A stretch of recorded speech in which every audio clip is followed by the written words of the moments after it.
దేని కొరకు అయ్యప్ప స్వామి దీక్ష చేద్దాం అనుకుంటున్నావు అని అడిగారు అనుకోండి.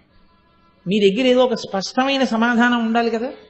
ఎందుకు చేద్దాం అనుకుంటున్నాను, నేను అలా కొంతమందిని అడిగి చూశాను. వాళ్ళు నాతో ఏం చెప్తుంటారో తెలుసా అండి, అలా మాకు తెలిసిన వాళ్ళు వేసుకున్నారండి, నేను వేసుకుంటాను. లేకపోతే ఏం చెప్తారంటే 3 మాటలు వెళ్ళొచ్చారండి, ప్రతి ఏడాది అలవాటు, అందుకు 4వ మాట వేసుకున్నాను. అథవా ఇంకా ఏం చెప్తారంటే, ఏదోనండి మామూలుగా ఉంటే అసలు నేను కొన్ని నిగ్రహించుకోలేను, ఏదో దీక్ష తీసుకుంటే కొంత నిగ్రహం కలుగుతుంది, మంచిదే, నేను దాన్ని ఎంత మాత్రం దోషం పట్టనుసమండి. ఎందుకో తెలుసా, కనీసంలో కనీసం అతను ప్రయత్నం చేస్తున్నాడు, స్వచ్ఛందంగా తనని తాను క్రమశిక్షణలో పెట్టుకునే ప్రయత్నం చేస్తున్నాడు.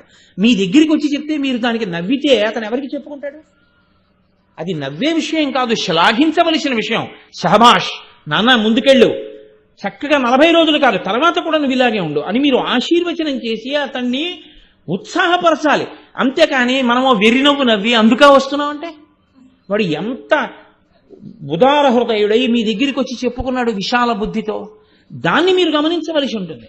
ఈ కారణాలతో దీక్ష తీసుకుంటున్నామని చెప్పేవాళ్లే తప్ప అయ్యప్ప స్వామి దీక్ష తీసుకోవడానికి ఇది కారణం, ఈ కారణానికి నేను తీసుకుంటున్నాను. లేకపోతే అనేకమైన దేవతా స్వరూపాలు ఉన్నాయి, అవన్నీ వదిలిపెట్టి అయ్యప్ప స్వామి ఎందుకు నీకు అని నేను అడిగాను అనుకోండి, స్పష్టమైన సమాధానం చెప్పు నాకు.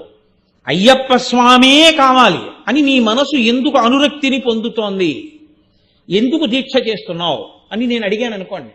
ఏం ఒకసారి చేస్తే నువ్వు అందుకోలేకపోయావా ప్రయోజనాన్ని? అన్ని మార్లు చేస్తే నీకు కొత్తగా ఏ ప్రయోజనం వస్తోంది? 18 అంక 10 రెట్టాంబడి ఇవన్నీ నాకు చెప్పకండి. ఏదో 18 మెట్లు ఎక్కాలండి, అవన్నీ జాగ్రత్తగా దీక్షలు చేసిన వాళ్ళకి. 10 నెట్టాంబడి లోపల మనసుకి సంస్కారం వచ్చిన తర్వాత చేసే పని అది కాదు. ఒకసారి చేసి తృప్తి పొందక 2వ మాట నువ్వు అందులో ప్రవేశించడానికి స్పష్టమైన కారణమేమి నువ్వు చెప్పగలవా? అది ముందు నీకు లోపల రావలసిన ప్రశ్న. అసలు ఆ ప్రశ్న అంటూ ఒకటి ఏర్పడితే అయ్యప్ప స్వామి దీక్ష తీసుకోవడానికి నీకు పరిపూర్ణంగా లోపల మనసుకి ఆనుకూల్యత ఏర్పడింది అని గుర్తు. అయ్యప్ప స్వామికి శాస్త్రాలలో ఉన్న పేరు ఏమిటో తెలుసా అండి? ఆర్యన్ ఆయన పేరు. ధర్మశాస్త్ర, భూతనాథుడు అయ్యప్ప. అయితే లోకంలో ఉండేటటువంటి విషయం ఏమిటంటే, కొంచెం తేలికగా ఉండేది 10 మంది పలికేది ఏదో అది ప్రచారం అవుతుంది.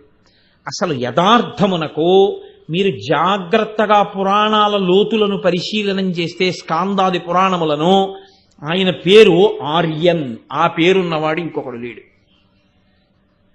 ఆర్యన్ అన్న పేరు ఎవరిదో తెలుసా అండి? కేవలము ఒక్క అయ్యప్ప స్వామిదే. ఆర్య అంటే పూజింపదగినది, పూజింపదగినవాడు, పెద్దవాడు, గౌరవనీయుడు. ఆర్య అన్న పేరుతో సంబోధింపబడేది ఒక్క పరాశక్తి. అందుకే ఆర్యాశతకము. ఆర్యా మహాదేవియున్నను రక్షింప నిరుంగునో ఎరగదో నా భాగ్యం ఎట్లున్నదో అంటారు పోతన గారు భాగవతంలో. ఆర్యా మహాదేవి అన్న పేరు కేవలం అమ్మవారికి చెందింది.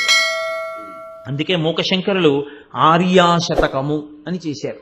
ఎవరైనా పెద్దవారిని ఉద్దేశించి మనం ఏమైనా ఉత్తరం రాస్తే ఆర్యా అని సంబోధించి వ్రాస్తాం. కాబట్టి ఈ ఆర్య అనబడేటటువంటి సంబోధన ఏది ఉందో అది పెద్దరికాన్ని సూచిస్తుంది, పూజనీయతని సూచిస్తుంది. కాబట్టి ఈ పూజనీయతను పెద్దరికాన్ని సూచించేటటువంటి ఆర్యా శబ్దం అయ్యప్ప స్వామి యందు ప్రయోగించారు. అయ్యప్ప స్వామి యందే ప్రయోగించడంలో ఉన్న గొప్పతనం ఏమిటో తెలుసా అండి? మళ్ళీ శివ పాదాది కేశాది పర్యంత స్తోత్రం అని శంకర భగవత్పాదులు చేశారు. శివుడికి 3 కుమారులు అని చెప్తాయి పురాణాలు. పెద్దవాడు గజాననుడు వినాయకుడు, కట్టకడపటివాడు సుబ్రహ్మణ్యుడు, మధ్యలో వాడు అయ్యప్ప. ఇందులో మీరు కొంచెం జాగ్రత్తగా పరిశీలించండి. పెద్ద ఆయన్ని పిళ్ళయార్ అంటారు, లేకపోతే అగ్రజ, ముందు పుట్టినటువంటి వాడు.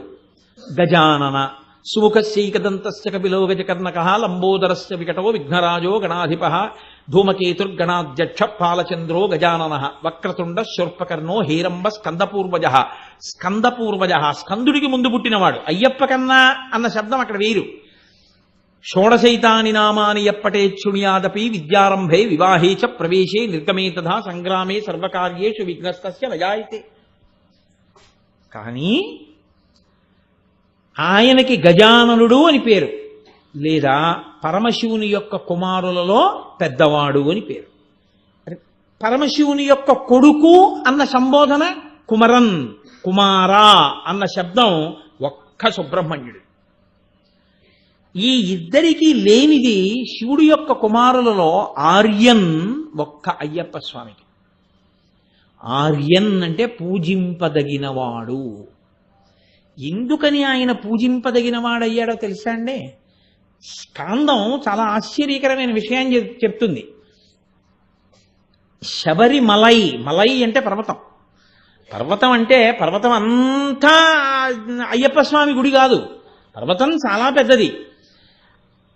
శబరిమలై, శబరిగిరి మీద అయ్యప్ప స్వామి వారి యొక్క గుడి ఉండేటటువంటి ప్రత్యేకమైన ఆ ప్రదేశాన్ని ఆర్యకావు అని పిలుస్తారు. ఆర్యకావు పురాణాంతర్గతంగా ఆర్యకావు అంటే పెద్దలున్న స్థలము, పూజనీయమైన స్థలము. ఇప్పుడు ఒక పీఠాధిపతులు లోపల ఉన్నారు అని నేను అన్నాను అనుకోండి. ఇప్పుడు పీఠాధిపతుల దగ్గరికి వెళ్ళాలి, మీరు ఏం చేయాలి? ఎలా పడితే అలా వెళ్ళడానికి వీల్లేదు. మీరు వెంటనే మీరు పెట్టుకు రాకపోతే పెట్టుకోమని బయట విభూతి బొట్టు పెడతారు. మీరు విభూతి పెట్టుకుని బొట్టు పెట్టుకుని చొక్కా విప్పేసి బనీని విప్పేసి ప్యాంటు మీద తువ్వాలేసుకెళ్ళడం దారుణం. న్యాయానికి పంచ కట్టుకుని ఉత్తరీయం తీసి నడువుకి కట్టుకుని పీఠాధిపతి దర్శనానికి వెళ్ళాలి. నేను చెప్పేది శంకరాచార్యుల వారి చేత ప్రతిష్ఠింపబడిన పీఠాలు, పెద్ద పెద్ద పీఠాల గురించి నేను మాట్లాడుతున్నాను. శృంగేరి, పూరి, కామకోటి ఇలాంటివి. అటువంటి మహాపురుషులైనటువంటి పీఠాధిపతుల దర్శనానికి వెడితే అలా పెడతారు. అంతేగాని చొక్కాలతోటి బనీలతోటి లోపలికి వెళ్ళరు, రానివ్వరు కూడా. పెద్దలున్నారు, దర్శనమునకు ఒక నియమ నిబంధనలు ఉంటాయి, అలాగే వెళ్ళవలసి ఉంటుంది, ఇంకొకలా వెళ్ళడం కుదరదు. పెద్దలున్నారు, ఆర్యన్నున్నారు, ఆ దర్శనానికి మీరు ఇక్కడ చాలా నియమాలు మొదలు పెడితేనే ఆ పైకెక్కి దర్శనం చేయవలసి ఉంటుంది. అంత పెద్ద ఆయన దర్శనం మీరు చెయ్యాలి. అత్యంత చిన్నపిల్లవాడిగా వచ్చి అత్యంత పెద్ద ఆయనగా కూర్చున్నవాడు అయ్యప్ప స్వామి. ఎందుకంటే ఆయన పెళ్లి చేసుకున్నట్టు గృహస్థాశ్రమంలోకి వెళ్ళినట్టు ఆయన శాస్త్రంలో లేదు. బ్రహ్మచారిగానే ఉండిపోయాడు అంతే. రాజుగారు ఆయనకి పెళ్లి చేయలేరు. వెంకటేశ్వర స్వామి వారిలో ఆయన యథార్థంగా భూమి తిరిగారు. కానీ ఆయన చుట్టూ ఆ యోగబంధం కట్టుకుని చిన్ముద్ర పట్టి కూర్చున్నారు. పెద్దరికం దేనివల్ల ఇస్తారు? వయసు చేత ఇవ్వరు. పెద్దరికం దేనివల్ల ఇస్తారంటే జ్ఞానము వలన ఇస్తారు. తాతగారు ఉండొచ్చు, తండ్రి గారు ఉండొచ్చు, పెదనాన్నగారు ఉండొచ్చు, బాబాయ్ గారు ఉండొచ్చు. ఓ 18 ఏళ్ల పిల్లాడు బ్రహ్మజ్ఞాని సభలోకి రావచ్చు. ఇప్పుడు ముందు తాత వెయ్యాలా, తండ్రి వెయ్యాలా, తల్లి వెయ్యాలా, ఎవరు వెయ్యాలి అక్షతలంటే బ్రహ్మజ్ఞాని వేస్తాడు. వయస్సుని బట్టి కాదు నమస్కారం, జ్ఞానాన్ని బట్టి నమస్కారం. జ్ఞానమున్నవాడికి ముందు నమస్కారం ఉంటుంది. కాబట్టి ఇప్పుడు ఆయన పెద్దరికం ఎక్కడిది? ఆయన పెద్దరికం ఆయన పరబ్రహ్మమును గుర్తెరిగినవాడు. గుర్తెరిగినవాడు కాదు, ఆయన పరబ్రహ్మమై కూర్చున్నవాడు. అందుకే తత్వమసి మహావాక్యమునకు రూపకల్పనయే ఆర్యన్. అందుకే ఆయన పైన తత్వమసి అని రాసున్నాడు. తత్ త్వం అసి, అది నీవై ఉన్నావు. నేను దీక్ష పట్టొచ్చాననుకుంటున్న నువ్వు నా దర్శనానికి వచ్చానని నువ్వు అంటున్నావే, ఈ నేను రెండు కాదు ఒక్కటే. ఇది తత్వమసి. ఈ స్థాయికి నువ్వు ఎదిగి వచ్చేస్తే, ఆ స్థితికి వెళ్ళిపోతే పూర్ణాహుతి తీసుకెళ్లి కొబ్బరికాయ అగ్నిహోత్రంలో పారేస్తున్నావు. కాబట్టి నువ్వే అయ్యప్పవయ్యావు, నువ్వే పరబ్రహ్మమయ్యావు. ఈ స్థాయి వరకు తీసుకెళ్లగలరు ఆయన. కాబట్టి ఆయన ఆర్యన్, పెద్ద ఆయన కూర్చున్నటువంటి స్థానం అది. వయస్సు చేత కాదు, ఆయన యొక్క పరబ్రహ్మశక్తి చేత.